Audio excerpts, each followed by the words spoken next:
uyku apnesi tedavisini yönlendirebilmek için freksal endoskopik muayenemizi yapıyoruz. Hazır mısınız? Hiç korkmayınız lütfen.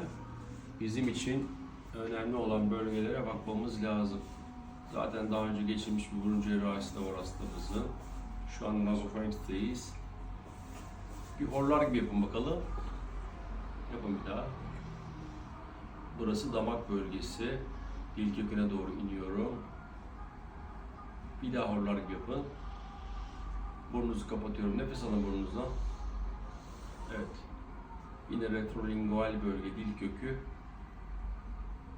Faringel bölgeye göre daha iyi. Bir daha horlar gibi yapın. Bakın görüyor musunuz? Horlamanın mekanizması burası. Bir daha. Çocuklar, babanızın ses çıkaran yeri burası. Görüyor musunuz? Buraya kadar uzanıyor. Üf.